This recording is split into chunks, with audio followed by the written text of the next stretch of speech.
When the world is in scarcity, fight or flight takes over, and that's what we do as creatures.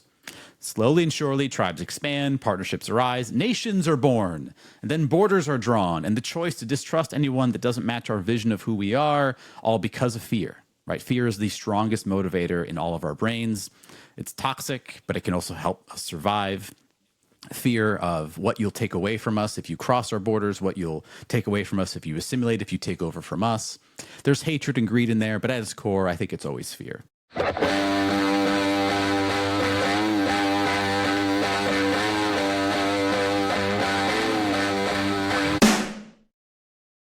Ladies and gentlemen, boys and girls, boys and girls, everyone of all ages, but those especially on Team Human, welcome to the Zero Doubt Podcast. This is where we come together to gather our resources, collect our efforts, and realize that when our resources are down and our chips are down, that's actually when we are most strongest. I'm Sam, Daniel's in the background, and John, where are you, John? Hello, I'm John. John, you've changed. I've morphed into the second John. I'm we a have Time Lord. a new John, whose John is also Robert. That's right, ladies and gentlemen. I am accompanied by the lovely, the one and only Robert Rostant, our dear friend, our first Patreon support member. Thank you so much for that. The man with no limits himself, the green tea enjoyer, the student of exploration, Robert. Welcome aboard, my friend. I honestly, this is crazy being on the other side, and I love it. It is great. I said to Sam, I'm really glad to be on my favorite podcast, and it does kind of sound like I'm kind of like talking out my ass, but I'm really not. I love this podcast. It is my favorite podcast. That's awesome. And we're like 45 seconds in. You've used the word ass, so now we'll get demonetized by YouTube. Fantastic. Really looking forward to that. I said arse. It's British. Arse. It's fine. That's correct. But YouTube AI algorithm is that dumb. I don't think it'll know the difference. So. Oh no. You're fine. You're fine. I'm kidding. I don't care about that stuff. It's all good. It's all good. Welcome aboard, Robert. I am pleased to have you with me, my friend. And as is tradition, we talk about things that are, going pretty well before we talk about some deeper topics. And I would love to talk about some really good news, Robert. And one of the things that's really pressing to my heart, something that I've been kind of looking at, is a recent study just came out, a 2026 study published in PNAS confirms that human lead exposure dropped roughly 100-fold since the 1970s, and that exposure is lead poisoning. We have dropped 100-fold since the 1970s, largely driven by environmental regulations like phasing out leaded gasoline. And as Daniel's a big fan of, we're a huge fan of our environment. So whenever we make huge environmental changes to our ecosystem, it's huge. Analyzing historical hair samples, researchers found lead levels in humans fell from over 100 parts per million to less than 1 part per million in 2024, demonstrating the dramatic impact of environmental policies. Robert, do you remember a time when lead was just everywhere? Lead paints, especially? I do remember, specifically petrol stations would mention they had unleaded petrol, which suggests they have leaded petrol as well. Right. It's crazy. At first, I was like, oh, I wonder if they're finding less lead because the lead made people's hair fall out. But it's a really cool study. And also the fact that, it makes sense looking at someone's hair because that absorbs so many. I'm not a science guy, but Sure. I assume it absorbs so many molecules, right? Right. Yeah, and that's how they're able to analyze this. I mean, taking us down memory lane, I'm going to share my screen in just a moment. Fun fact, sharing screen in Riverside is not the best thing ever, but I've done it in a way that hopefully Daniel will like it because now there's a bunch of space on each side to put our faces on. But I'm showing a little memory capsule from the National Library of Medicine. And Robert, we used to tell people that lead was good for you. The Dutch boy was a marketing tool used in the 1920s to say, hey, lead is fine for you. All painting should be done with the pure lead paint. He's riding a lead horse. He's riding a lead horse. Look at this. Lead. It's fine. Also, that's a brush, but it looked like a glass of wine for a second to me. Yes. It's a brush, Wait, right? So is lead poisoning or alcoholism the Dutch boys hobby? Right. Which one is it? And then this study right here, this advertisement placed by the National Lead Company, National Geographic magazine, November of 1923. Lead helps to guard your health. They literally used to promote lead. Lead was good for you, they tried to argue. Oh my! You know when like there's a weird push for something that you have no reason to care about that's probably bad for you. Yeah, 100%. I And yeah. Oh man, excited batteries. Yeah, so they used to have storage batteries. So this is what started the chain of people going, "Hey, maybe lead isn't good for us."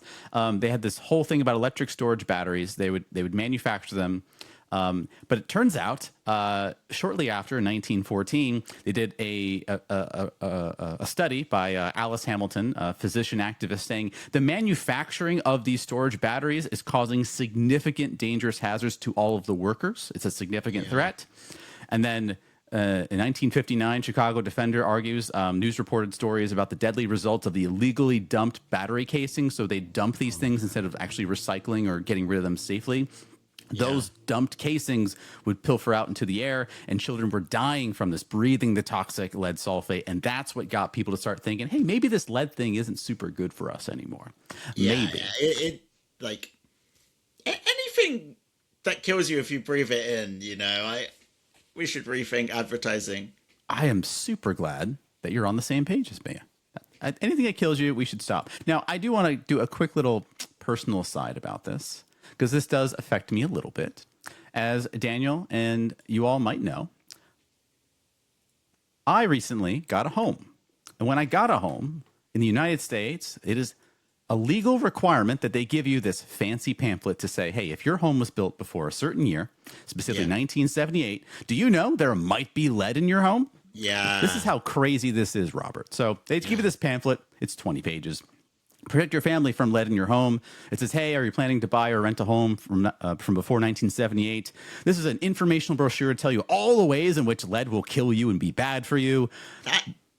That must be terrifying. Like, it is absolutely terrifying, but we're not even at the most terrifying part, my friend Robert. They give you all this information. They tell you all the ways in which it can affect your children, especially if they're younger than 6 years old. It affects their brains and how they get developed. So they're like, hey, please don't have children in these houses that might have lead poisoning in them.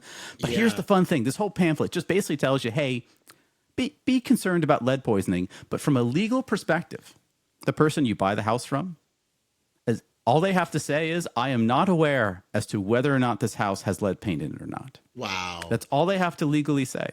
And they don't. They are not required to do any kind of testing. They're not required to check anything for you. If you want to do any checking, you have to do it yourself as the homeowner or buyer or renter. That's insane. That's crazy. It incentivizes not checking at all. And like, because in their case, like, I mean, from the worst like possible avenue, it could be like, oh yeah, it will cost me money to check if there's lead poisoning. I don't know if there's lead, I guess. Yeah, that's terrible. It really is. And when I was going back and forth with my real estate agent, he just basically said, I'm not aware that there is any lead paint in the household. That does not mean there is lead paint. I'm just telling you that I am not aware. And that was legally scary fine. Sentence. I'm not aware. Yeah. Now, not to get too into the weeds in this, but like if your house has been repainted a bunch of times since then, at the very least, the lead paint should be at least covered. My house has been repainted quite a bit. Every surface is repainted. We don't have kids at this point, so that's the biggest risk, and we seem to be okay there. But I mean, that's just insane that we are still dealing with the ramifications of things from pre-1978 with lead-based paint. But it makes me happy. It makes me joyous that this has dropped down so significantly that it's not a non-threat, but it almost certainly is. And that makes me happy. Yeah. I mean, I watched the video you sent me, and it's like the way that lead poisoning works. It like cuts off like the oxygen to the brain, and it could lead to like brain damage. And like there's probably like billions of people just have a little bit of brain damage because of lead paint. Right. You know? I know. You're right. The Dutch hobby. Thank you, Dutch hobby, for doing it. There was an advertisement that I saw that I don't think is real. I think someone just made it as a goof. But there's an advertisement saying, oh, and the lead paint is sweet like candy. Go ahead and lick the walls. Oh, shit. Because the joke that people would say is, well, it's fine if your house has lead paint in it. Just don't lick the walls. Like, no, it's in the particles. It's in the air. It's everywhere. Like, you got to be careful about that stuff. Willy Wonka would never. Seriously. But yeah, again, big win for science. We love science here on the Zero Dot Podcast. Science is how we live longer. Big win. So we're super happy about that. We're going to talk a little bit more about our major topic in just a little bit. Before we do that, I think it's important that we talk about something a little quirky. And let me ask my good friend Robert and potentially Daniel, are you familiar with the comedian, actor, and dare I say philosopher, Rodney Norman? I am actually not. I didn't think not. so. But I just want to clarify that the potentially Daniel was for a response and not potentially a friend. Just, yes, my dear friend Robert and potentially Daniel. Yes. I've not quite made my mind up about being a friend just yet, but you know. Oh, how dare you? You know what I meant. But yes, you're right. No, Daniel is always a dear friend, but yes, potentially if he wanted to give a response, that's all.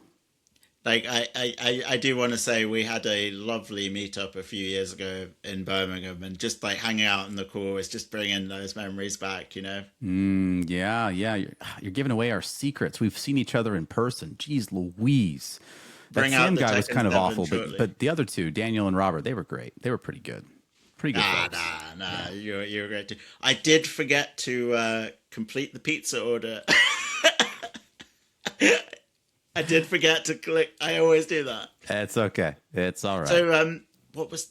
I can't remember the name of the person. Rodney Norman. Rodney Norman. Norman. I'm going to share screen just a little bit. I'll only play one quick video, but Rodney Norman is this individual right here. You see from his scraggly face, comedian, actor, and philosopher. I like his style. I love it. Looking at him, I'm like, I'm this giving a is plug to this guy, and I think we'd all really appreciate him. He does these really short, quirky videos about life lessons, like embrace the ridiculousness of life and enjoy it to its fullest. He has a video. In conclusion, I have no idea. He's a comedian, so he has a bit of him doing stand up for 2 minutes straight, saying absolutely nothing, and it's the greatest opening of all time. I love that. How to tell if you're stupid, part 1. Spoiler warning: if you are a carbon-based life form, you are already stupid. So that's great. Also, I do want to point out this guy's transformation. I'm going to do some of his oldest videos. This is what he used to look like. Wow. And he totally changed his shtick and kind of changed how he is. He's more like just a bumbling philosopher now. But Yeah. I do want to play one quick short video here. Let's see if I can get them. Just to kind of give everyone a vibe of what this guy looks and feels like. And let me just make sure, when I click share, is it going to share the audio? It should. Daniel will let me know if that's true. Let's see, this one right here, stop worrying about stuff. Let's see Rodney Norman's lovely insight on stop worrying about stuff. Hey, stop worrying about stuff and just do stuff, because while you're doing stuff, you're not worrying about stuff. So if you're doing things, you'll not worry about stuff, and then you won't be worried about not doing stuff because you're doing stuff. So go do stuff. just stuff like that, right? I love that on multiple levels because 1, he does have a point, Mm-hmm. and 2, telling someone who's not doing stuff like that repeating cycle will terrify them. That's very funny. I want to play this one more. If you feel like a failure, you need to hear this. I love how his videos always have like a very inspirational quote, but as you can probably imagine, there's something funny behind the surface. Hello. So I'd just like take this opportunity to let you know that regardless of all the horrible, terrible things going on in your life, regardless of all the mistakes that you've made, I just want you to know that nobody else is really paying attention to what's going on in your life. They're too worried about themselves to be worried about you. So if you're like sitting there thinking, oh, I'm such an embarrassment, not really. Everybody's too worried about being embarrassing themselves to know that you're an embarrassment. So everybody else is pretty much messed up too. So you got that going for you. So, all right. So have a super awesome day with all your failures and stuff. It's not a big deal. Okay. Bye. And I can keep going on, but I mean, I love this guy's content because here's the thing: we had an episode recently about, well, Daniel and I were talking about the foibles of self-help and how much I do not like the self-help industry. I can get behind this stuff because it's short to the point. Here's the truth of the matter is you're nothing special. Don't worry about it. Life's great. You can choose to love life. You can choose not. The power's still in your house. And he does it in a funny, comomedic manner.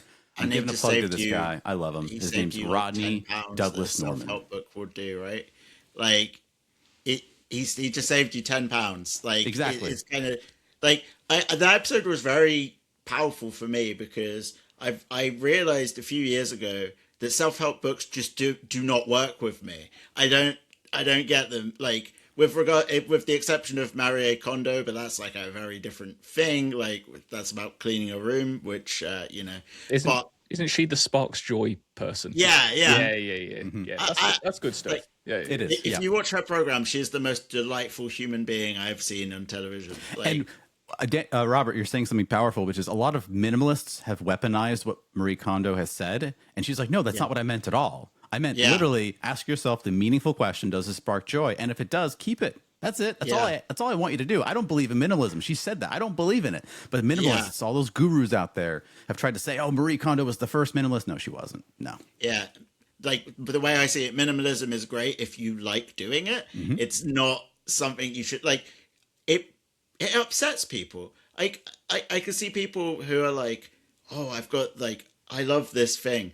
Do I need to own it? Maybe I shouldn't. I should get rid of it. And it's like, get rid of it if you want. Keep it if you want. Like, I think like there was a thing a while back where Marie Kondo was like I think a book philosopher was like, he was saying we should throw away books, and she's like, I actually have a huge collection of books. Like, right. I just keep the ones I love.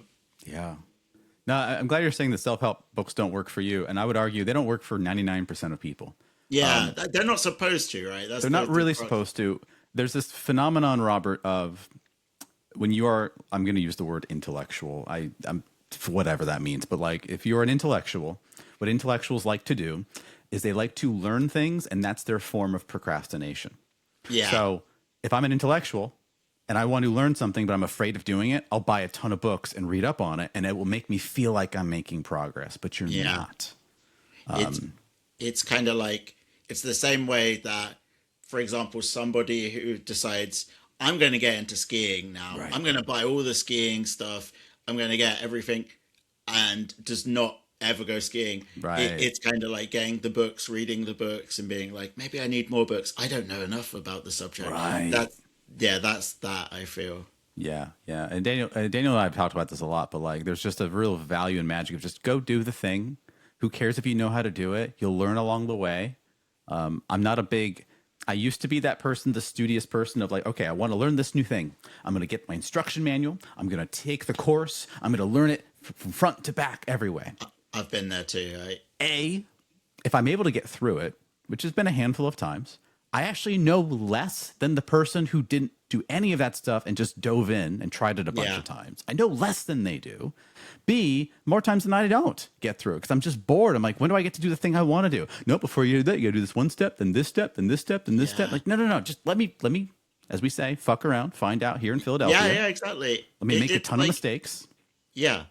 And just you like something if you can still do it even after making a bunch of mistakes. Mm-hmm. Yeah. I endorse that with everyone in whatever way you can. Like, obviously, if it's a life-saving thing, like, don't do that with medicine. Like, if you're a neurosurgeon, you gotta like, you have to study for that. But you know, in any hobby, anything that gives you passion, joy, just fuck around, find out, see what happens. It's actually interesting because over the last few weeks, I've been like doing. I don't want to steal any thunder from Daniel, but Daniel has an amazing artist for fight stick artwork. He's incredible. I have a brilliant fight stick that Daniel and I worked on together. But I was doing a drawing, and I was like, I'm learning how to use Copic markers, and I want to use them with pencil. I want to do some inking. I spent 2 weeks just leaving the picture on the floor being like, I can't ink it yet. Maybe I shouldn't ink it. And then just yesterday I was just like, fuck it. And just do it. I did some inking. Look at that. Look at that. That's gorgeous, man. That's awesome. You've been working on that piece for a long time. it's you just do it. It's fine, and it like at the very worst, I will mess up the drawing and have to do it again. That's a fun thing. Yeah, I think that's what people get stuck on. The fear of having to do it again if you mess up. Well, guess what? If you have to do it again, it's going to get better the next time, and the next time, and the next time, and the next time. I'm not an artist per se, but I do music and I write a lot. And I've said this many times. There's no such thing as good writers. There's only good rewriters. Your first draft sucks. It's supposed to suck. Just get the words out. Then you can clean it up, rewrite it as many times as you need to. I think there's an author I like, John Green. I think at one point he said he had like 486 drafts of one of his novels. Like he just rewrote it 486 times. Yeah. And that's all he does. So go out there, do the thing. Memorized by now. What's that? He's probably got the whole book memorized. He's probably got every detail memorized, and he probably knows every single sentence and why it's there and why it's not there, which is incredibly powerful, right? I mean, I can't say that for some of the things I've written. Some things I'll get back to it months later, Robert, and I'll be like, why did I write this? Did I write this? I don't even recognize this anymore. But he probably, at that point, remembered everything he wrote. Yeah, I've been there myself as well. Like I like it was writing is I haven't written for a long time, and that's something I want to rectify.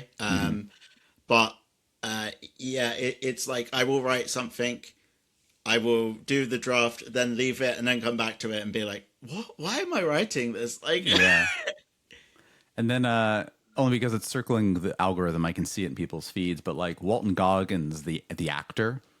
He's been giving like acting advice, and it's a very quick spiel. He's like, look, I can give you all the advice you need right now. It's free. It takes 5 minutes. Here's what you do as an actor. You read the script 250 times, and then you give yourself up to an imaginary set of circumstances, and that's acting. That's it. And he asks Anthony Hopkins. He asks other famous actors. They all say the same thing. Just read it 250 times. That's it. That's all you got to do. Just read it. Don't have to necessarily memorize it, but by that point, you probably will. 250 times, and then just give yourself up to other circumstances. If the director gives you a note and says, hey, do this, do that, just do it, and you're done. That's it. Yeah. It's just a case of doing the thing. That reminds me, have either of you seen, it's based on a Haruki Murakami book.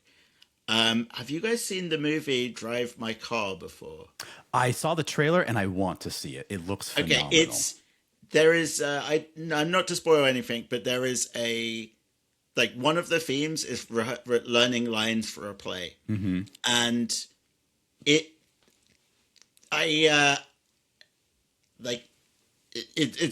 in the first few minutes, but he basically says, just say the lines in a very boring, flat way, and he gets upset when someone tries to act it. He's like, nope, boring, flat way. The where that goes is, I don't want to say anything about it, but it's a very enjoyable film. Well, it's also very like it's got some harrowing moments in it as well. Sure. It's a really good film. It's a very fun film. It's also not a fun film. That's a funny thing we say. When we say, "Oh, I watched this film, I saw this thing, and it wasn't fun." I'm like, "Isn't everything supposed to be fun?" And what I mean by everything, I don't mean the subject matter has to be fun, but like I'm literally playing imaginary with a screen in front of me, and I know what's in front of me isn't real. So even if it's harrowing, it's still supposed to be fun. And also the fun part is how you take it and how you react to it. And I would say that's a film that has like. I also say like I think I've read the short story, and the short story like just did not reach me. This movie is its own thing. I think the director has made a new film that's in the Japanese Film Festival, the Tokyo Film Festival. Oh, cool. Or something. Okay, yeah. Well, I definitely want to check that movie out. I saw the trailer; it looked phenomenal. Definitely wanted to watch it, but I got the sense from just the trailer it was going to be a heavy watch. Yeah, so I definitely want to be ready for that. It's a heavy watch in so many ways. One thing this director does really well as well is brings multiple different languages into their films. And like I think the new film has like people speaking in English, French, and Japanese. So it looks cool. Okay. All right. Pretty cool. Pretty neat. But if you're listening, shout out to my friend Caleb, actually, who just was like, you need to watch this film. And he just sent me a link to Mubi where I could watch the film. And I was like, oh, thank you. That's awesome. Well, thank you for sharing that, Robert. Psst, hey, I know you're really liking the episode right now, and I want you to keep watching it because these guys are great. But if you want to be part of our super secret club, the Club Zero Club, come check out our Patreon at patreon.com/zero.media to not only get our episodes earlier, but also get longer episodes with Patreon-specific content and a bunch of extra cool features. If you have any doubts about the value of our Patreon, let's go ahead and listen to an official endorsement from one of our most beloved Patreon supporters, Robert himself. Every Monday, they do a fantastic thing where they broadcast the episode live on Patreon. Sometimes I can't catch that, but I will always look forward to every Monday. My favorite time is taking some time out to listen to the podcast and watch the podcast. Sometimes I play Slay the Spire, but I consider that the second screen. That's the second screen entertainment, not this. But yeah, I like the extended episodes are great, but not only that, like the fact that you get to experience the episode early. I'm a freak. I like to watch the episode, then listen to it again on Wednesdays, like just because I roll like that. But that extra content is great, being able to get the episode on time. But more importantly, even if you didn't get any of that, funding this podcast is worth it, because Daniel, John, and Sam put a lot of effort into this. They put their time into it, and you can just feel like that energy, and that energy deserves to be met with energy, you know? All right. So with all that stuff out of the way, I want to talk about our main topic today.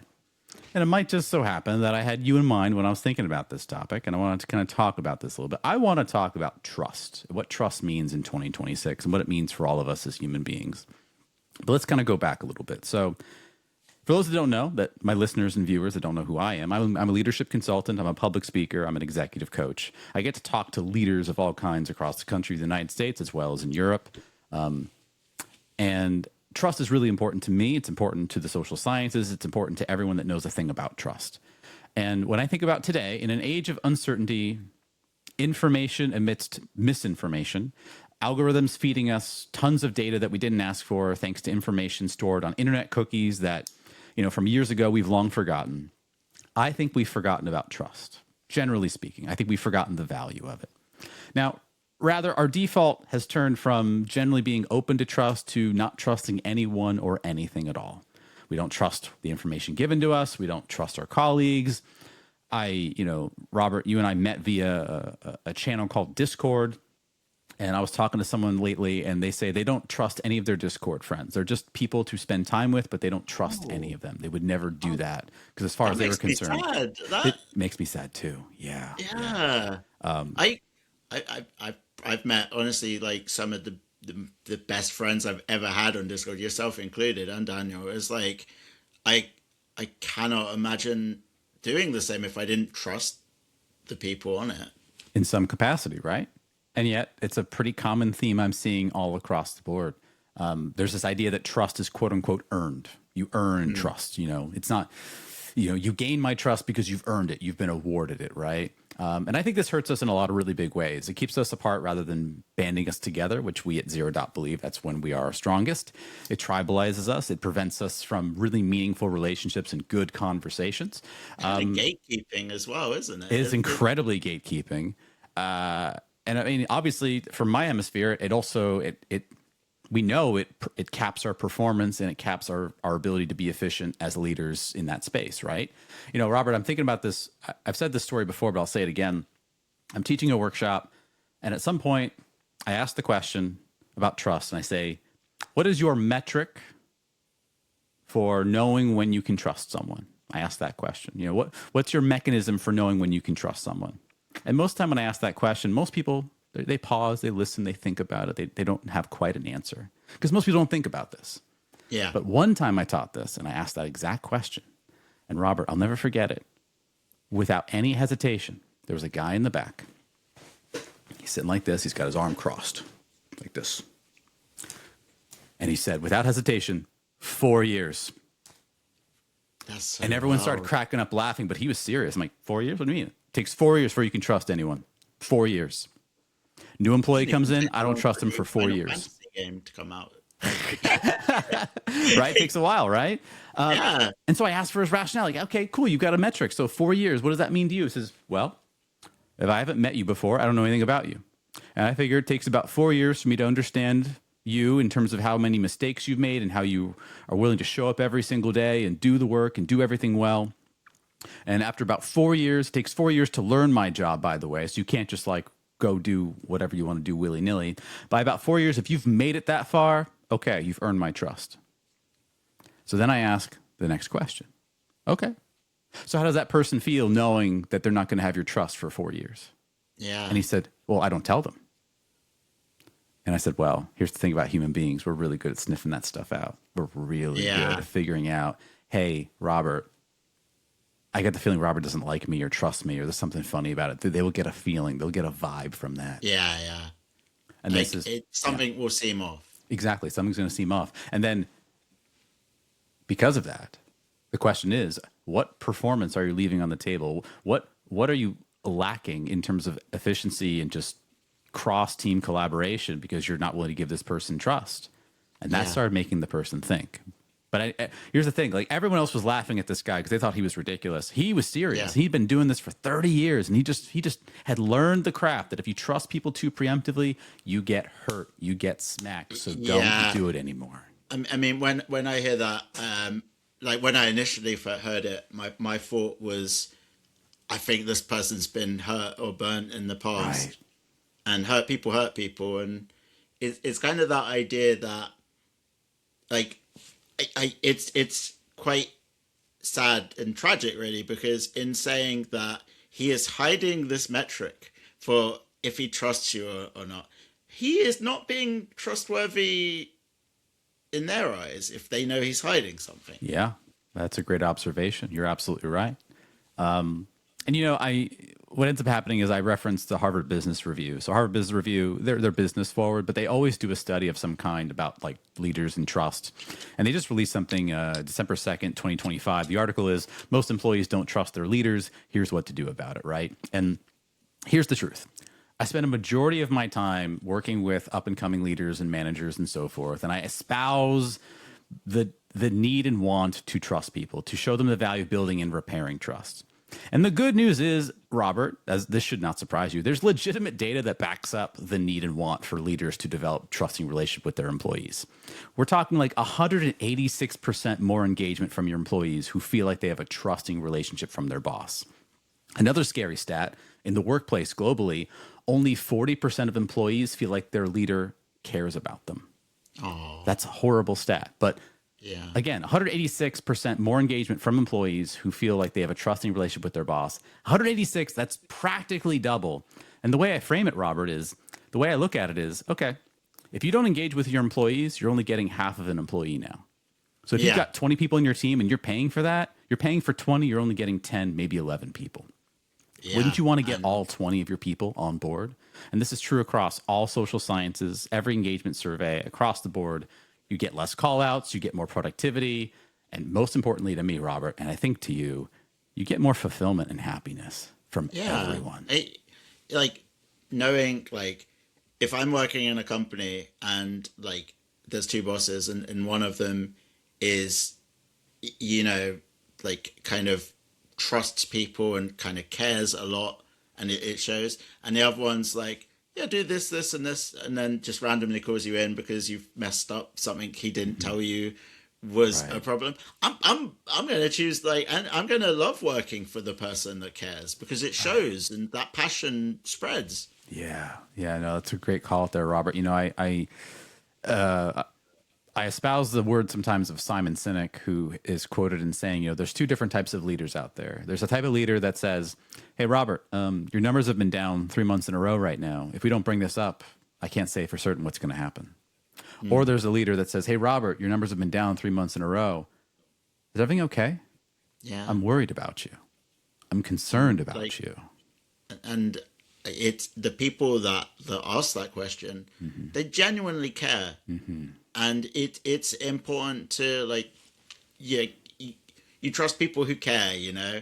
If someone, like, you know, if someone just makes it very obvious that they don't care about the topic you're discussing, you're not gonna think, oh yeah, I'll talk to them some more. Okay. Right. No, I mean, your fight or flight's going to be triggered. You're going to see this person as a threat. They're here to attack you, fight you. Every human being on this planet thinks they're the protagonist, the hero of their own story. So if you are coming at them, they're just not going to be super receptive to that. Period. End of sentence. So the good news is when I talk to people, and I get paid to talk to people across the country, and I convince them of this, they see the value, and they do want to make an effort to build more trusting relationships. I was able to win over that guy with his arms crossed who thought you had to spend 4 years. I'm like, let's shrink it down to 2, maybe like 6 months. Like just make that time window smaller, because as we're going to find out, a lot of people think trust is just something that organically happens, and I vehemently defy that. I think trust is a choice. Trust is an action. It's a behavior you decide to make. I also think, sorry to interrupt, but I also think that it's good shrinking that time, because even if they shrink it down to 2 years, they're going to realize a lot quicker that trusting people is good, and they're going to shorten that time next time. I feel they will almost every time. I'll tell you a secret. Just, get them into that door of making that choice. Oh, I love that. Yeah, you're absolutely right. My secret, Robert, is this, and you probably know this about me. I try to trust people immediately. I try almost immediately. I don't know anything about you. I'm going to give you my trust. Yeah, I just do it. And one thing I also love is that you are very willing to give someone a second chance, and I see you do it, and I'm like, I'm going to do more of this. Aww. And I tell you what, it makes life more fun. I in my life, there are very few people I have had to cut out of my life, and there are a few where I thought, I'm going to come back to this person later. But in giving, and that's after several second or third and fourth chances, but in giving someone a second chance or the benefit of the doubt, I have become friends with people that I have just clashed with at first. Yeah, and it's been great. Yeah, no, I mean that's a really powerful sentiment. And what I love is that you're saying is because of my actions, you're being influenced to do it, and that's how trust works too. Like if you see other people do it, then you're more incentivized to do more of it, and everyone gets to kind of infect each other with the trust bug, the trust virus, we'll call it, right? And it's a good virus. It's a good one, I promise. It's not. No lead paint licking. No lead paint licking. Yeah, it's a good one. We promise. So the good news is the people I get to talk to, they're on board with it. I'm able to convince them. The bad news, and I'm not happy to say this, but it's my honest opinion, and we here at Zero Dot do believe in always being honest. The bad news is, even if all the people I talk to do what they say they're going to do, even like 1% of them, I'm not sure they have a shot. And what I mean by that is they might have already lost. Yeah. When the systems we have that have been set up for you, me, everyone else in between set us up for mistrust for one another, while the efforts we can do might be valiant, they're probably going to ultimately fail. Where's my phone? Supercomputer in your pocket, right? Yeah. I have a supercomputer in my pocket. I've got social media. I'm more connected to anyone than I've ever have been. But the way social media works is it doesn't give for really good personal relationships. There's not opportunity for trust. Yeah. And because we know of all the misinformation campaigns that are out there, I won't get too much into that. People are just less trustful than they ever have been. And so I think the system, the cards are stacked against us. But here's the thing, even though I think they might fail, ultimately, I still think it's going to be okay. And I think even if net worth, they got the cards stacked against them, I think that's still enough. Yeah. It just takes you know what?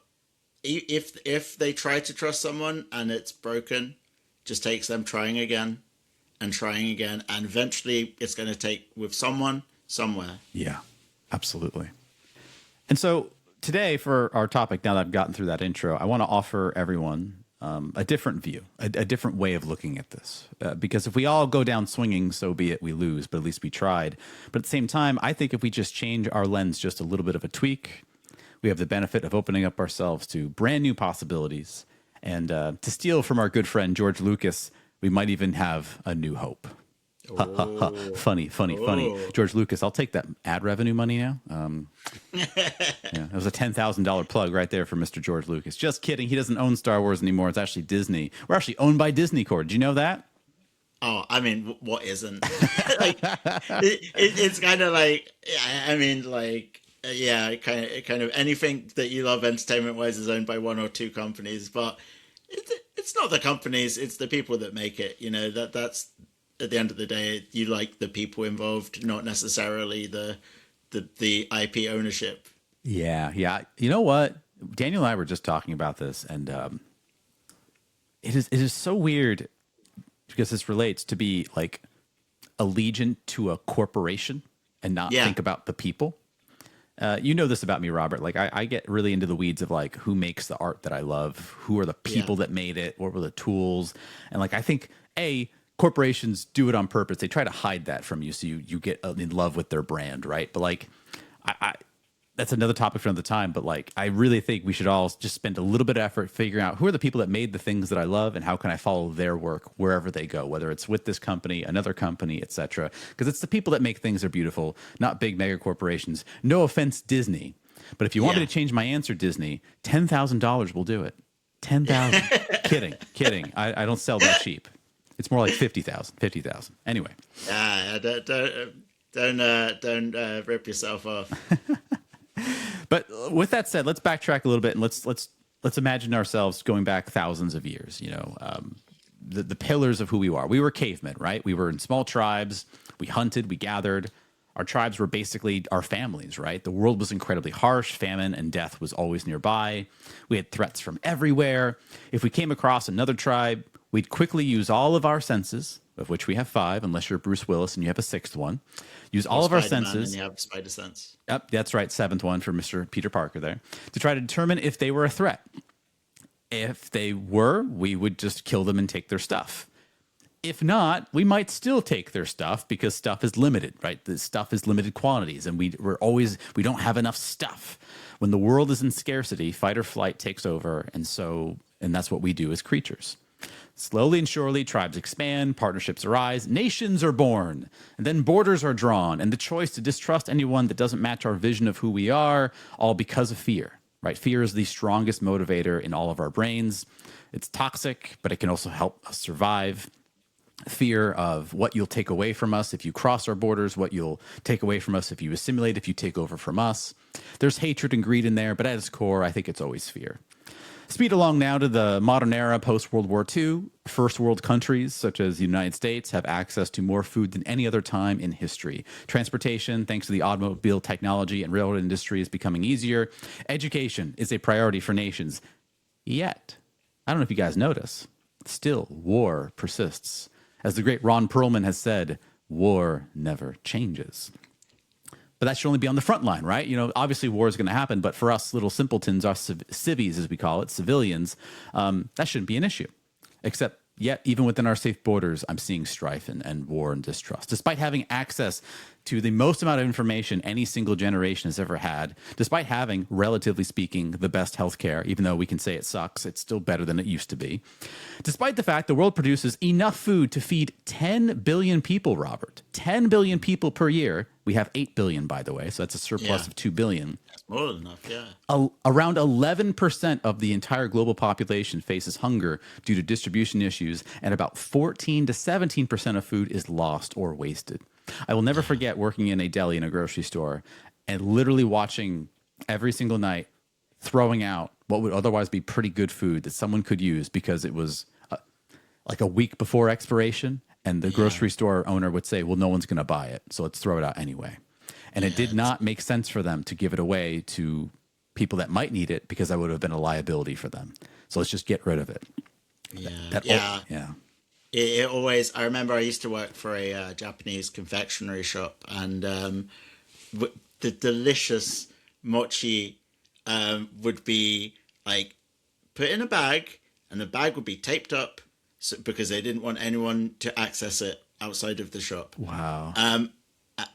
Luckily, I helped put a stop to this. I was like, look, I'll take some home. This person will take some home. This person will take some home.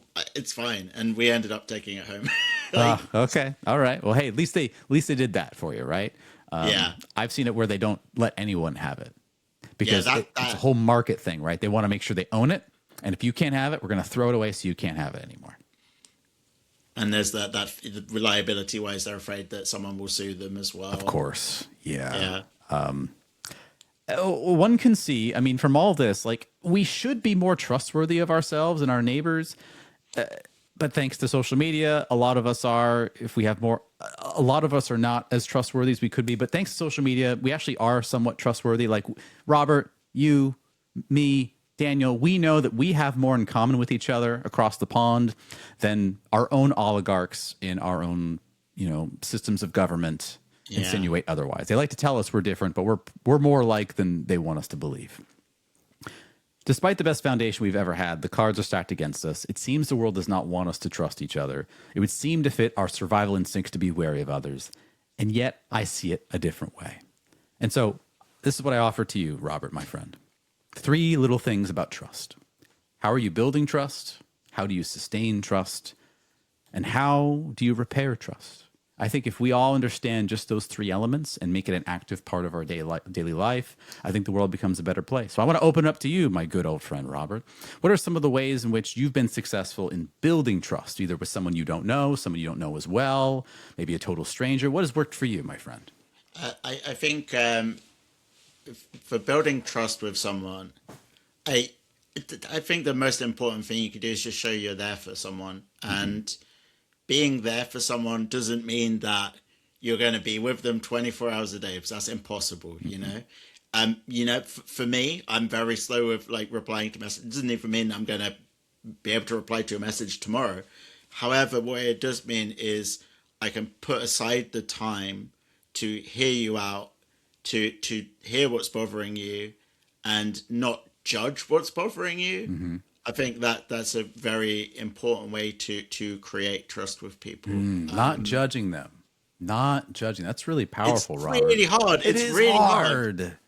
It's like, I mean, I will be like, yeah, you're talking with someone, and they tell you about a problem, but then they mention just something that's one of the things that you hear, and you're like, oh, that's but you're like, it's not about me. Who cares what I think? Hear them out, hear their problem. Yeah, no, that's huge. Not judging people is really, we're really good at judging people. Like, just human beings just like to do this a lot. We believe that our experience is the only lived experience.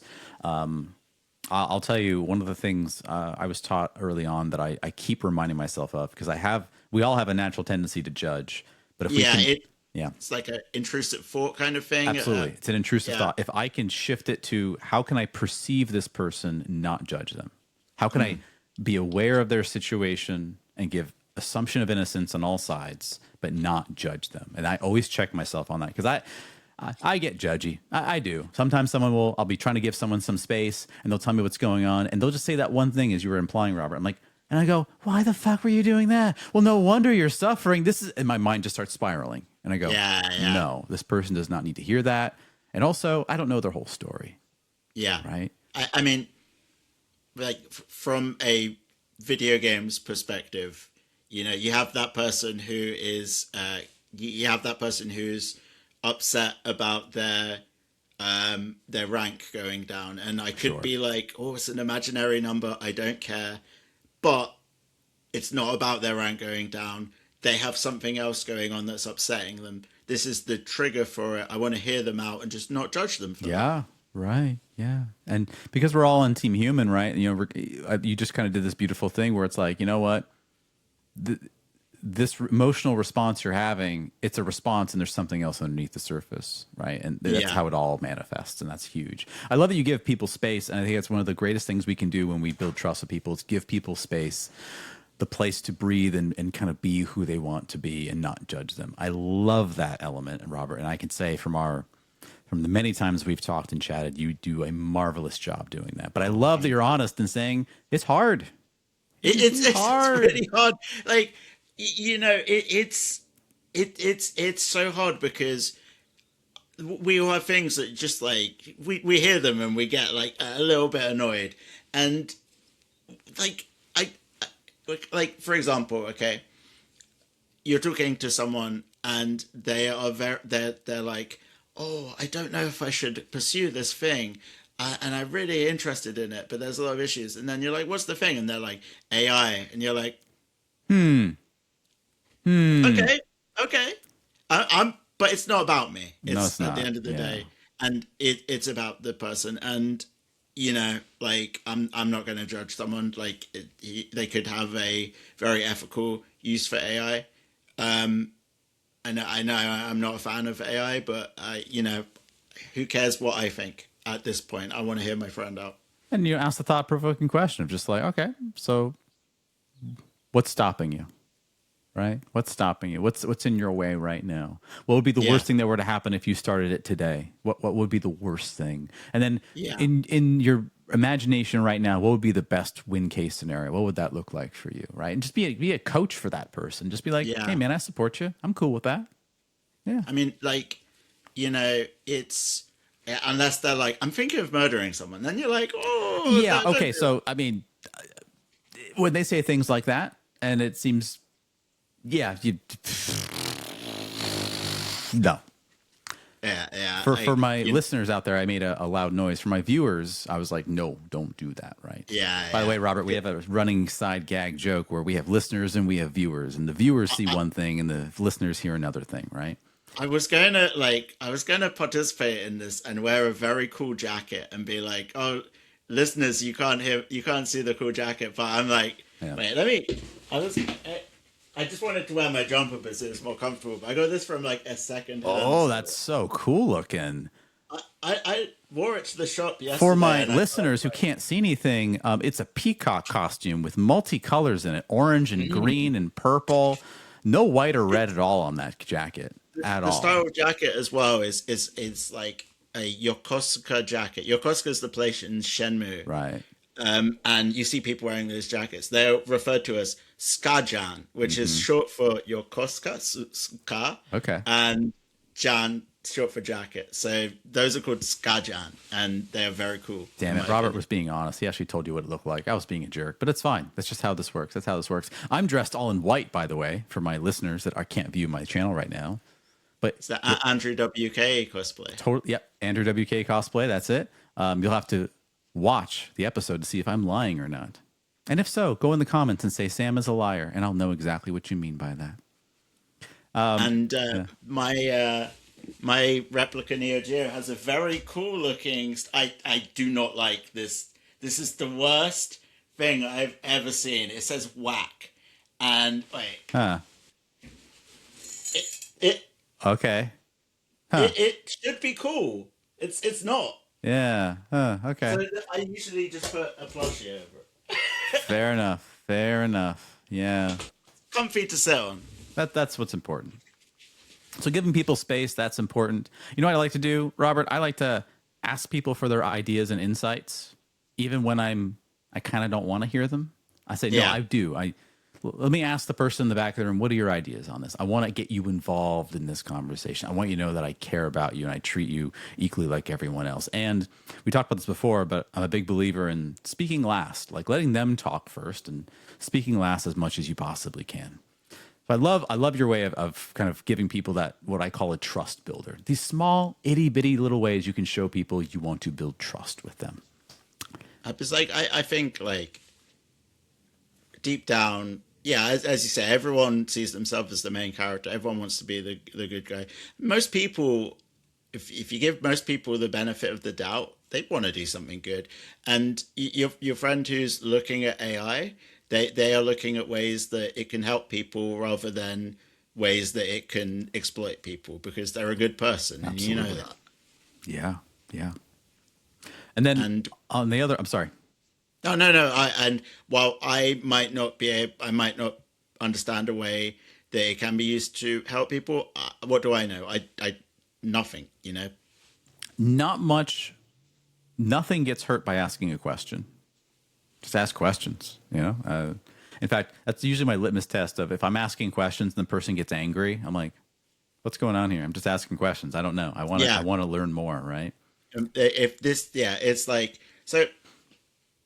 The last, like so with like Replica Neo Geo in the back. I love fighting games. Okay, now the Neo Geo is by a company that has disappointed me quite a lot in the last few years. SNK. The people involved, great people working on the games, but the people like that are funding them, Right. not so good, not so good. But I was one of my friends wanted to play a game by this company, City of the Wolves, which is a game that I really tried to like. I really tried to like it. You might remember. I remember we played it, Sam, and I was kind of kidding myself about a few things. I was like, oh, this isn't so bad. Okay. But my friend was like, do you want to play it? And I was like, I don't want to play it. And they were like, oh, why? And I was talking about all the reasons I didn't like it and why I didn't want to play it. And I'm like, no, there's something else is the problem here. And I'm like, guys, I'm really sorry. I think I'm in a bit of a bad mood today. I really, if you guys like the game, good. It's just not for me. Like, Yeah. but the challenge is someone says, hey, I'm upset because I want to get stronger at this game. I don't get this game. I don't say, oh, fuck that game. I say, tell me more. Sure. Yeah. Absolutely. And it's Absolutely. hard. Yeah. And listeners of our podcast and viewers know that somehow, even when we bring on a guest, we are all fighting game fans. We love the fighting game genre, right? Fighting games rule. They really do. They really do. But I think Robert, that in all the ways we can build trust, that's good. But then you got to do the hard part, which is sustain trust, because you have to keep it up. And one of the easiest ways we can do this, by easy I mean simple, but it's not easy because it's hard and it's scary. Yeah. You have to be willing to be vulnerable. You Yeah. have to be willing to show people your inner self, how you're thinking, how you're feeling, show your weaknesses, show your strengths, show your lessons learned, all that good stuff. And I'm seeing it's interesting. I'm seeing people do a lot of this, but not from the place of building a trusting relationship. More like, I want to share my story because I'm not getting enough attention for XYZ reason. Let me share you my story, right? And those are two very different things. But like, it's there is, that there is that person that wants to has had something genuinely like quite bad happen to them, but they share it at quite a weird time. That doesn't really track with what else they're talking about. And it kind of feels more like they were waiting for their turn to say that rather than, they wanted to talk to you about it. Or like, sometimes things happen, sometimes something you really need to talk about something and it comes up to the surface, but sometimes people just, people want to share it so they could say their piece. Yeah, it's also a ramification of like the TikTok culture. And one of the things Daniel and I'm so proud of for both of us, and I know John would say the same thing. There's this thing called like the monetization of life. Like, let me share with you all of my inner thoughts all the time. Let me get views. Let me get likes and all that stuff. And Daniel, myself, and John don't believe in that. Like, real life should be real life, and it's not going to be glamorous and it's boring. But like when we show up to do our work, it's what we do, right? And so I think a lot of people think that's what life is, like just constantly blasting and showing that stuff. And like, that's not quite what I mean by sharing and being vulnerable. Being vulnerable is when there's a problem you're trying to solve. Or Robert, when you come to me and say, Sam, I'm really distraught about this company SNK and what's going up at top. It's making me feel unsettled. I can do one of two things. It's been the subject of many therapy sessions, believe me. Oh, wow. Okay. Weirdly enough. That's funny. I could do one of two things. I could say, Robert, I know what you're talking about. There's nothing we can do about it, so we just have to keep moving on. And you have no say in the matter, so either put up or shut up. Or I can say, I think it's a great thing that's happening with this bigger, larger company and what they're doing and how they're treating their employees and how they're owned by the Saudi Arabia prince. I think that's fantastic. I could do the toxic positivity thing, or I could shut you down. Or I could say, yeah, Robert, I'm having similar feelings. I'm also struggling with this. Pause a beat and just share that. because what human beings want more than anything else is to know that we're together, that we're not alone. Yeah. And the other options that I gave before basically just told you, Robert, you're wrong for feeling how you're feeling. How dare you? And you're not like me.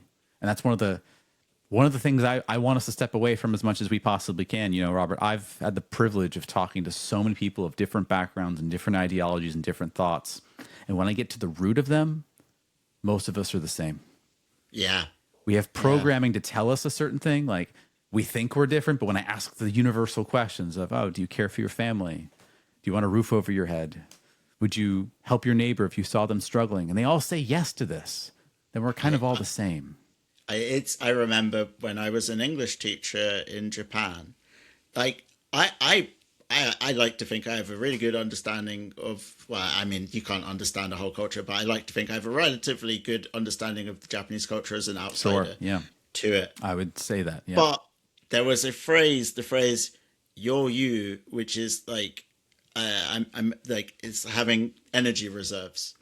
And I thought I knew what that meant, but I didn't, because one of my favorite students, really great guy, said something like, I used to read Haruki Murakami and other writers, but I don't have the yo-you for it anymore. I don't have the reserves for it anymore. So I just read Jeffrey Archer because he talks about real life topics.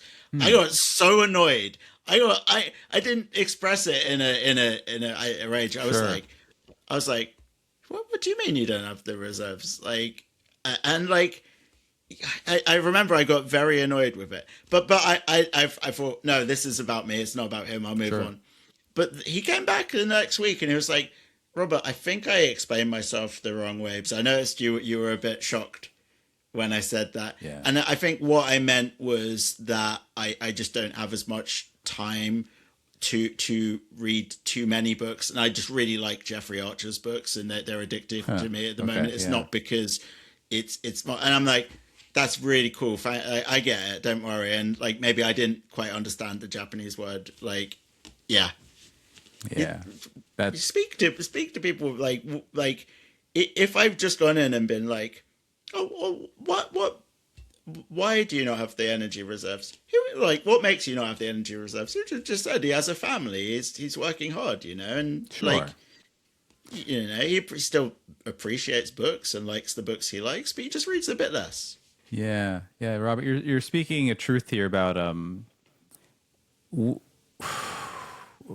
human beings we are bad at expressing ourselves. We need to express, it's important, but we don't always say the right things. And sometimes, myself included, I get upset when you're not expressing yourself, quote unquote, correctly. And that's not a failing. It's just more of an observation of like, I should just be happy the person's willing to express, ask those exploratory questions, figure out a little bit more, and then move on with my day instead of getting so hung up on the fact, wait. Like, for instance, Robert, the thing that I get so hung up on is when people use the word hate a lot. I hate this, I hate that. And I'm like, do you know what hate means? Like, hate means like despise with everything in your soul. Yeah. And all you're really saying is you don't like it. That's a totally different thing. But I get triggered by that when people use the word hate like it's nothing. Like, hold on. Hold on. I and like, you know, it's like I've been guilty of it in the past as well. I'd be like, oh, I hate this. I hate how they react to this. And it's like, really, like, I think over the last like maybe 10 or so, maybe more years, I'm starting to learn that hate is much worse and it's much more insidious. You know, it's not about like it's not about being upset that somebody ignored you in the hallway. Right. You know, it's really dark stuff, you know. Sure. Yeah. But again, language is a funny thing, and everyone has different definitions for the stuff, and it's good to kind of check ourselves again, trying to be a bastion of trust. You know, letting people express how they want to express, asking those questions, always a good thing. Made me think of, I think I've said this story before, but I'll say it again. Made me think of a trainer I had, a physical trainer. Nice enough guy, you know. He had a background in like biomechanics and like kinesiology. So like he knew his stuff. And I told him what my goals were, which was to work on my shoulders because my shoulders are both screwed up. And we're working on stuff and working on stuff and working on stuff. And man, Robert, these workouts were kicking my butt. Like, these were like 2.5 hour long workouts. They took up all my day. I'd be cooked all day.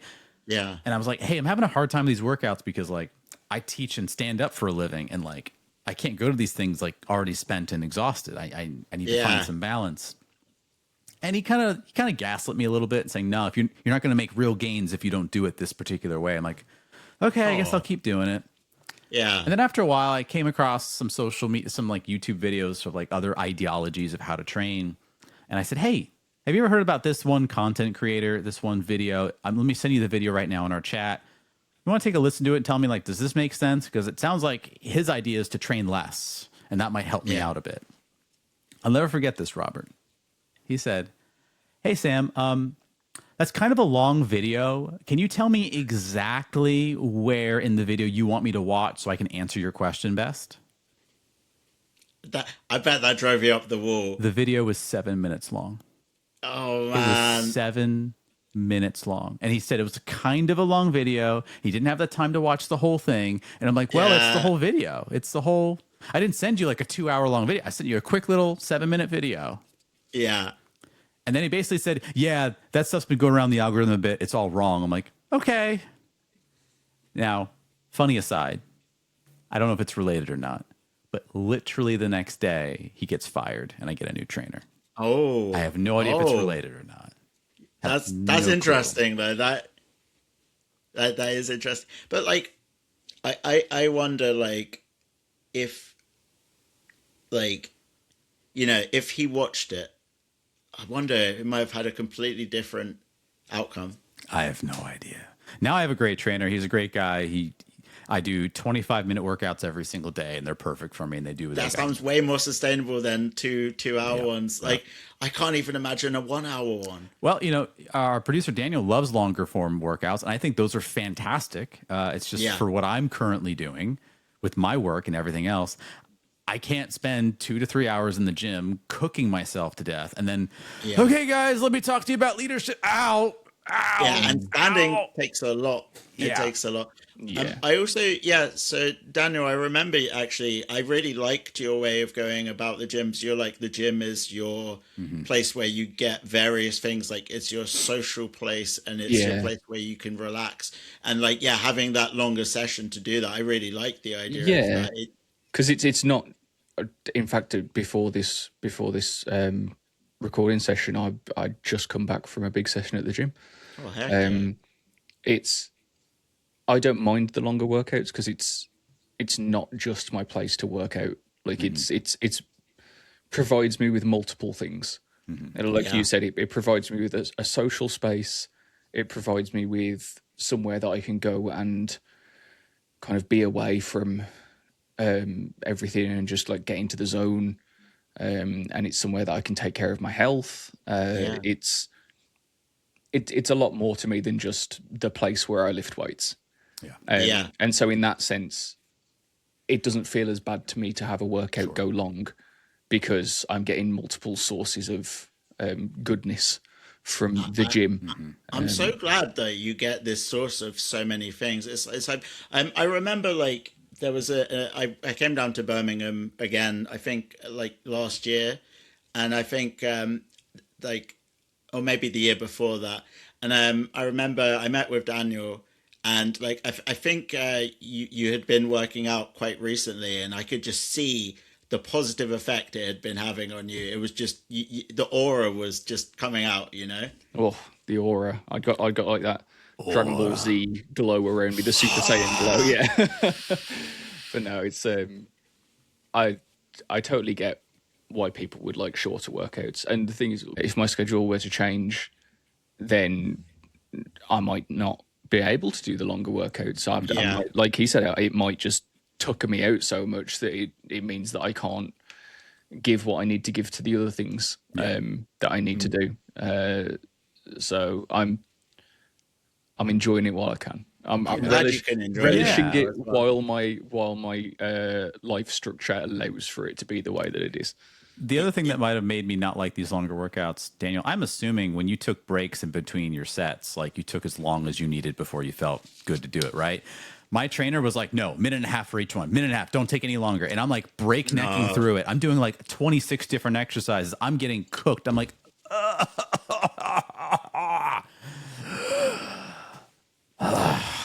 A minute and a half is like that's nothing. By the way, I knew it was wrong, but he was the scientist, so I was following his lead on it. I am a full staunch believer of take as long as you need in between each set, recover as much as you can, make sure each set feels the best it possibly can. That's my pro non-expert opinion to anyone listening or watching right now. And like although you were doing something that was really tough for you, it came from a place of respect and trust. You know, I did trust the man. I'm like, you know what, this feels completely wrong in every way, but I will trust you. Yeah, and like I mean, and that's the thing with trust. Sometimes sometimes I'd like to say, I don't think trust ever backfires. I do think sometimes people do things that hurts the trust, but I don't think trusting them is a mistake in the first place. I love that you think that, because I have a similar ideology. I don't know that it doesn't or does backfire, but I've never regretted trusting someone. Yeah, it's like, because even if it hurts me, even if it really did do damage, I'm glad I made the choice to trust. It's okay. And also, it's like, I haven't really thought about it this way, but like in the past, when someone had broken my trust, I would be hard on myself for trusting them. But now I think, you know, I didn't actually do anything wrong. I trusted them and was nice. Unfortunately, they weren't ready for that trust. Yeah, that's usually how it works, right? I mean, I've had relationships that fell apart. I gave them all the trust that I could, and they chose a different path. And I could easily go, well, I shouldn't have trusted that person. No, I'm glad I did. I'm glad I gave them a shot. Yeah. You know, and if they ever come back and we want to try again, I'm more than happy to do it. And that makes my life so much easier. It's painful. Because, it's hard. Yeah. But for me, I find it worthwhile. And the sciences say it is. One other thing I want to say about sustaining trust is that vulnerability piece. And I know Daniel's talked about this quite a bit, and we got to be sensitive to this. And anyone that has ADHD has to be sensitive to this. Sharing is important. Oversharing can be dangerous. It's because once you overshare, you now make the conversation about yourself, and that's not what anyone wants, right? And I know a lot of people are sensitive to that. So the model I typically say to people when you want to share something really important, tell a quick story, a 3-sentence story. What's the situation? What are the actions you took? What was the impact? And then get out. And if they have more questions for you, feel free to expound on it. But just do that quick. Hey, one time I was in a similar situation, and I didn't know what we were going to be doing, but I trusted a good colleague. We had some great conversations, and that colleague became my mentor, and we got out of it okay. And I'm grateful for that. Quick situation task, action, result. That's the easiest formula to follow to give people good, strategic, share principles, vulnerability. And if they want to have more information, if you ask me follow-up questions, I'll be happy to tell you more. But just get in, get out without giving people the whole long story, especially if you want to save yourself from that. Yeah. I mean, you wouldn't want to burden them with a whole 7 minutes. then it becomes a whole 7 minutes, man. Whole 7 minutes. I think it was 6 minutes and 58 seconds. But yeah. Oh, man. I actually prefer longer videos on YouTube. I think if something's not 20 minutes, I'm like, make it longer. I think I'm with you on that one. Honestly, I just like good videos. Like, don't give me a video that's 5 minutes of intro. Get right to the point, and let's get to the meat of it. My new litmus test, because we've talked about this on the business side of the podcast, is like on YouTube, you can click the summarize button, and AI will summarize it for you. Yeah. If your video is good, I won't want to summarize it.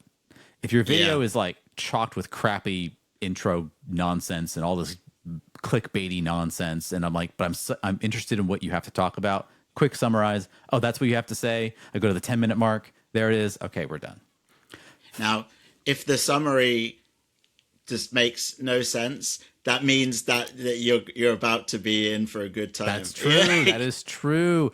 Fun fact, Robert, if you watch our podcast now on YouTube, I believe we have found a way to subterfuge the summarize button. You cannot click summarize anymore on our on our YouTube Let's videos. go. And because what we found was people were clicking on summarize and not watching the episodes, which is not what we wanted.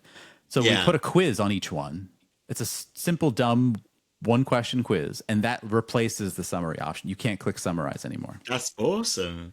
Now, for my one person that's listening that actually liked the summary, I know that you don't exist because you don't listen to us. But if my one person that does, I'm sorry. Yeah. For more information, look to the quiz. Look to the quiz, right? Yeah. And so as we sunset things, there's the building of trust, sustaining of trust, and then probably the most important part, Robert, repairing of trust. Because last I checked, you're a human being and I'm a human being and Daniel's a human being. We're all human beings, right? So because you're human, you're going to break trust. It's just going to happen. Yeah. I mean, and sometimes it's due to circumstances. Sometimes it's due to neither side getting the full picture. You know, it happens. I'm sure I've done it. It comes from oversights. It comes from things you didn't intend to happen, but it just kind of happened, right? Happens all the time. My worst is scheduling 2 things at the same time by accident. My God, how many times that's happened to me. I just tell people, I'm going to schedule this with something else by accident. I need to check my diary these days. Oh, that's funny. Unless I know I'm free. Yeah. I actually prefer less notice to more, because more is like, I'm more likely to mess things up. Interesting. That might be why I gave you 3 months notice for this particular showcase, right? Oh, yeah. And I think I missed 5 different things that are happening now. Like, I think it might be my wedding day. But when people talk about broken trust, they think it's irreparable. You can't repair it, but you actually can. In fact, relationships become stronger after you've repaired them 99 times out of 100. And we all are about to break someone's trust. It's just a matter of whether we recognize when we might have done it. You know? Yeah. Good, trustworthy people recognize when they might have done something to break trust. So the example that I use, Robert, is, do you call it highways in the UK? Driving on the highway? We usually call it the motorway. The motorway. Right, so let's use the word motorway. You're on the motorway. Let's say you're driving, and you take a 30-minute commute to work every single day. You've done it so many times, you're kind of falling asleep at the wheel. You're thinking about the errands you got to do when you're done work. You're thinking about the groceries. You're thinking about you got to pick up the kids from XYZ thing. And there's the turn, and you're just about to miss it. So you swerve into the turn lane. Yeah. I guess for you, it's this way, whatever way you want to do it, right? Yes. Mm-hmm. And as you do it, you cut off a couple cars. And you might do a little wave behind like the back seat, like, I'm sorry, right? Yeah. And you think to yourself, I'm a good driver. I like normally never do this. I'm sure that person knows better. Yeah. Yet the person you just cut off, what are they thinking? That they're swearing at you, that they are, because they don't have the context. They and the highway code is the only thing that has put that trust in place. That's and right. If someone breaks it, Oh yeah, and I have a whole spiel about our entire highway motorway system and how we we placed the onus of all of us to drive 2 metric ton vehicles at lethal speeds, and the only guardrail is a little white line in the middle of the road. Oh boy, so glad that's in place. Do you have the hard shoulder in America? Yes, we do. Yeah, I've always been like fascinated by that term. It's so weird. Yeah. Hard shoulder implies the existence of an easy shoulder. Yeah, where's the soft shoulder at? Where's the soft shoulder? The soft, squishy that's shoulder. called the Where's the Greg's, padding? Like when you play bowling for the first time, they put those bumper pads. Where's that? Oh, yeah. That'd be nice. The to get that nice bounce. Boom, boom. No, we don't get that, of course. So with that, I offer to us, if you've broken trust, it's not the end of the world. You can still fix it.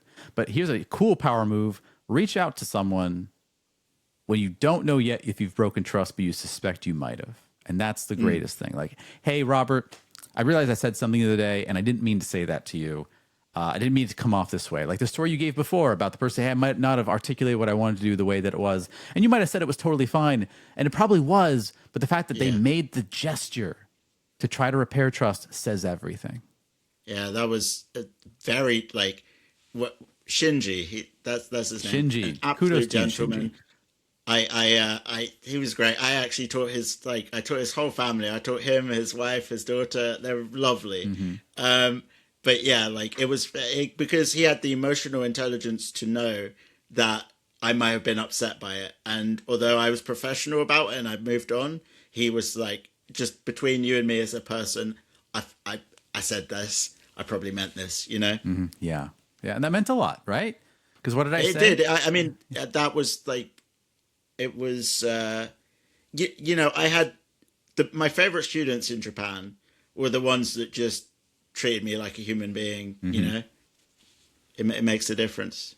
Because again, 40% of employees don't believe their manager cares. So, I mean, that's just the workforce. Imagine just showing that you care about someone, showing that reach out is huge. Yeah. And I can say some of my best friendships I've ever had there've been some pretty bad blowups we've had. And I'm like, there's no way we can repair trust, but we made the effort, we did it, and we're stronger because of it. Yeah. I've spoken about my marriage to my fantastic, incredible, and amazing wife. There were some dark times in our relationship. There were times when, are we going to make it? And we did, and now we're stronger than ever because of it, and I'm super grateful for that. So it is possible. I just wanted to say shout out to Chris. Every time I've always been a delightful time meeting Chris. Like, yeah, what a delightful human being. Like, you know. Yeah, she is. She's way smarter than me too, which is the best part because I get to pretend like I'm smart here on the podcast, but like she's the brains of the operation. Wink, wink, nudge, nudge. I tell you, like, what, like, I remember when we were in Birmingham, and like she was like, "I like your badge on your bag," and the badge on my bag is a frog with the bisexual flag, and I had come out as bisexual in that year, and meant an immense amount that someone noticed that. So thank you, Chris. Like, you know, and you know, that really, like, really moving moment, you know. Oh, That's the kind of thing that creates trust, though. It's like you notice something cool about someone, and yeah, you know, that's all it takes. It's you like just noticing things, you know, noticing things, commenting on things of which you have power over, right? Like the articles of clothing, the things you have on your badge, the choices you have made with yourself aesthetically or otherwise, commenting on that, shouting that out, that's huge. I remember like some of the worst compliments I've ever received. I remember once was a friend who, like, he said to me, "You know, you're shorter than I realized. You have the air of a tall person." And I get that all the time as another fellow short person, all the time. And I've just said, I wasn't thinking about my height. I am now. Like, you know, and like he meant well, but like, you know, today when I was at the store, I see someone wearing a cool jumper. I love your cardigan. It looks. I wish I had one. It looks sunny outside, but respect. Yeah. No, I mean, it's the great stuff, right? Yeah, us short kings, as they say. Me especially, I'm virtual a lot. So when I'm working with people virtually, and then I meet them in person, they're like, "Oh wow, I thought you were like 6'5". I'm like, "No, I'm short." Yeah, it's like I've always thought that.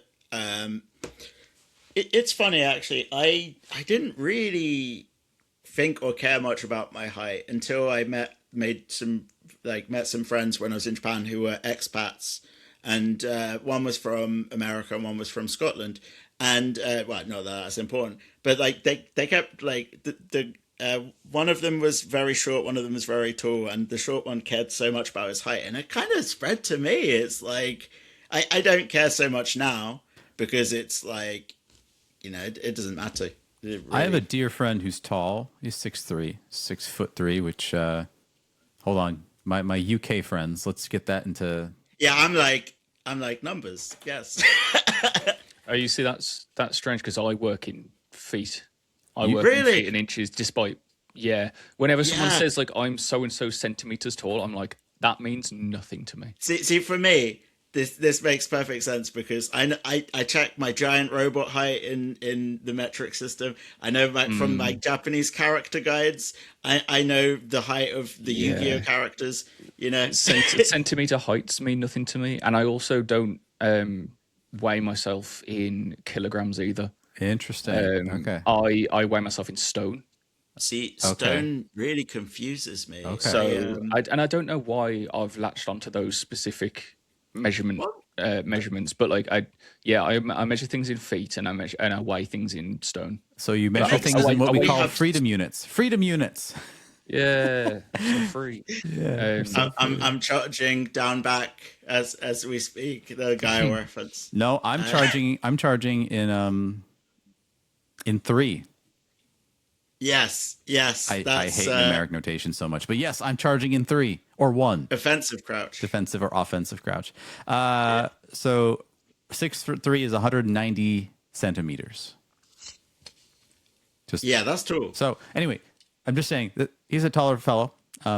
He is so fixated on the fact that I'm shorter than him, and he's so fixated that he's taller than everyone else, and he likes being tall, and he brings it up a lot of conversations, and I'm like, why do you care so much? I'm not thinking of that. What's so important? And we talked to someone once here on the podcast, or no, I remember talking to someone, and they admitted, like, height is really important to me. It is important that I'm taller than other people. It is a part of stature. And so I can't imagine you, Sam, being so short. You must hate yourself. I'm like, what?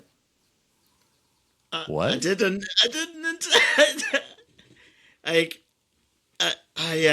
it's like I wonder as well. Was that drilled into him? Was it like the idea that like I have this going for me, even if I don't have other things? Now, I could say one fun fact about me, and both of you have met me, so you might be able to say yay or nay on this. I've had people tell me that they think I'm taller than I am, like actually in person. Like, oh, you're only 5'6"? You look like you're like 5'8". I'm like, no, I'm 5'6". And the reason is I stand straight up and I don't cower, I don't crouch, I don't do any of that stuff. I've had a lot of people tell me that. So, I mean, I think the way you carry yourself means a lot more. Only offensive crouch and only offensive crouch. Yeah, I don't. I want to offend you when I'm crouching. Don't we call that teabagging? Yeah. But yeah, I mean, rock what you got, and show you care about people. And again, when you want to call out something about someone, call out something that they have control over. My father is guilty of this, and I call him out every single time. He's an older gentleman, and he gets away with it because he's a cute older gentleman. But he'll say, if he sees a young lady comes, "Oh, you're so gorgeous. Hello, gorgeous." He'll just comment on that stuff, and they laugh it off, and it's fine. I'm like, Dad, don't do that. Call out like their earrings or their hairstyle or their choice of clothing. Because they had choice over that, you know. And you know, I bet it's like for someone to like who is complimented for like their appearance, they're like, oh man, but I went to all this trouble to like pick out this earring and nobody cares about this, you know, for example. Yeah. I've always found it uncomfortable when people comment on my physicalness. Like, oh, you're so handsome. I'm like, okay. If we were in a different culture, I would be ugly, right? It's all about culture in our society and like what we decide is handsome, not handsome, whatever, you know, that kind of thing. Yeah. But yeah, so I mean, those 3 things: building trust, sustaining trust, and repairing trust. I think if every person just spent a little bit of time working on those 3 things, not only would the world be a better place, not only would we have more trusting relationships, I think we'd all be a lot happier. Because I'm a pretty happy guy, let me tell you. Yeah, definitely. I think as well, like accountability is important. Like, just be like, yeah, I fucked up. Like, I fuck up a lot. You know, we all do. It's like we wouldn't be people. We'd be robots if we didn't. I've said it before. I'll say it again. I think the 2 greatest sentences in the English language are, "I was wrong," and "I don't know." And if you have the ability to say those things, that is incredibly powerful, for sure. For sure. I've come to like, you know, sometimes when you realize you're wrong, it does take some getting used to, and it can be a bit hard sometimes. But ultimately, I always like being wrong about stuff. Like, it widens my horizons and broadens my horizons. And like, I've been wrong about a lot of stuff, you know, and like, I for years, I thought I detested Street Fighter 4, and just because of a lot of bad memories I had in the past with it. And then I came back to it, and I'm like, shit, it's actually quite fun. Like, Nice. Yeah, it's always nice to challenge our preconceived notions about things. It's always nice to give ourselves room to try things again and again and again, and you never know what you might walk away from. Yeah. Well, Robert, before we start sunsetting things, is there anything you want to say? Any other further topics you want to talk about before we start wrapping up the primary episode before we get into the Patreon episode? it's actually quite funny about sundowning because it might take another hour or so, but the sun will come down in the UK. And I'll get a bit less natural light soon. Oh, there we go. There you go. You were blurry for a minute. Light. It was literally sundowning on your face. First of all, I want to shout out John, who he's fighting the good fight. Yes, he is. But John, I owe you a game of Street Fighter V. And yeah, I hope you're doing well, buddy. I'm looking forward to hearing from you again. And I also want to shout out an organization I volunteer for, which is Oxfam. It stands for Oxford Famine Relief, and it's a charity which works on preventing hunger across the world, providing clean drinking water to people across the world. And it means a lot to me, this organization. I also want to shout out, it was mentioned on a previous episode, but Feed America, I think is a very important, especially with America is 50 different places, at least 50 different places, yeah. And I know for a lot of people in the UK have preconceptions of what they think America is. No, you don't know. There's a lot of people. It's a big place, and just think about hunger everywhere. Really, there are even in parts of the UK there are impoverished people. The poverty line is a real thing. And we don't need any more lines dividing us. No, we don't. Well, thank you, Robert, for donating your time to them and volunteering, but also thank you for that plug. That's huge. So one of the things at Zero Dot is we want to make sure that we give people resources to do something about it. So again, check out Oxfam. Their official website is, you can do the Oxfam America website. You can do oxfam.org. It'll take you to the international website. And literally you can donate some funds if you literally have nothing else to spare but a couple bucks. You can click a one-time donation contribution to them. Every single dollar counts. Everything helps. And we want to make the world a better place. So thank you for that. And if you can't afford to donate, just pop into the shop. You might find a book that you like. I mean, I actually got I think this is a book that I would never have considered any other time. It's the messy middle. It's about kind of starting how when you start a business, the hardest part is the middle. But you can apply this to a bunch of stuff. And it's just lots of kind of no nonsense stuff for just continuing where in the middle. I wouldn't class it as a self-help book. It's actually helpful. Okay, gotcha. I like it. Self-help is not self-help. It's just a help book. It's just a help book. It's an educational resource, but the fact you could take stuff from it and just remember one of the things it says is that when a lot of people are in the middle of something, they some people like to use toxic positivity to kind of encourage themselves, but it's best to be realistic because you need to if something is bad, you need to say it's bad and feel it, and you could share that feeling with your other employees or your other friends, and you could really grow together. Yeah. And just to shout out from what they're literally, the Oxfam website literally says this, 14.3 million people around the world benefited directly from their programs last year. 727,000 people participated in their gender justice programs last year in projects. And 4.7 million global citizens, like all of us, took actions last year in campaigns for social change. Robert, you're one of the 4.7, so I'm giving you a round of applause. Thank you so much, sir. Thanks very much. And it's very fun to work there and chat with people, and I love it. It gets me out of the house. It's been great for my mental health, and it's teaching me all kinds of stuff, and it's fun. That's great. Awesome. Hello. just jumping in quickly to give a thank you to our paid Patreon members in no particular order. They are Robert Rostant, David Rivera, William Kirk, JP, Aid, and God of Grunts. Thank you so much, everyone. Really appreciate your support. I'll let you get back to the episode.